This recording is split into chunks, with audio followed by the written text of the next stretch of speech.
2 years ago, I was a teacher at an elementary school, and I had a special student. And what added a relish to his greatness was his being poor. Once, my eyes were fastened at a weird thing.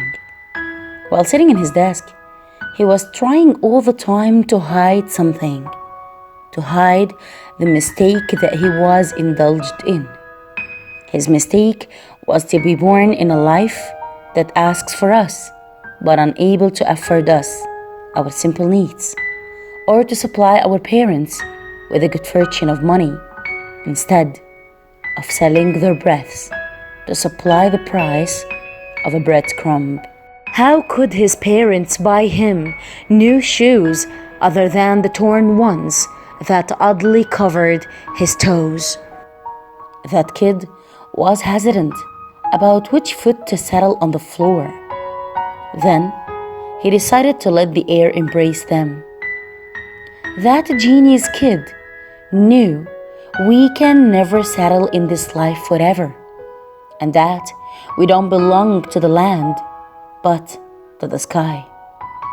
It seems that poverty helps someone comprehend this finding quickly, even at an early age. That amazing kid noticed that I saw what he didn't want me to see. Yes, I saw his torn shoes that he was trying to hide. He stared at me with eyes full of blame, as if I were the criminal who killed the secret that he had taken care of for hours.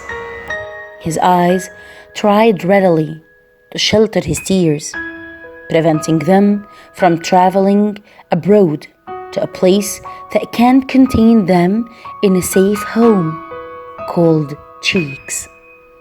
He wanted to tell me that shoes can tell about someone's self-identity is a theory. His tears breathed perplexity and stayed well confined in his eyes to show that he was fine.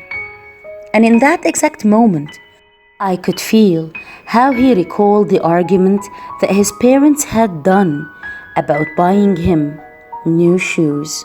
He heard his parents' loud voice as well. He wanted to shut it by putting his hands on his ears, but he didn't, just to show me that he was fine. I insisted to keep looking at him to know how stubborn he was, but his looks surprised me. His eyes uttered an unusual language. Though I was skillful at understanding the messages expressed by eyes as a teacher, he was an expert at sending them. His raised eyebrows showed a strict disapproval. They were shaped as blades that he could fling the moment he would decide. He wanted to tell me that he was an excellent knight who knew well how to end a battle and conquer.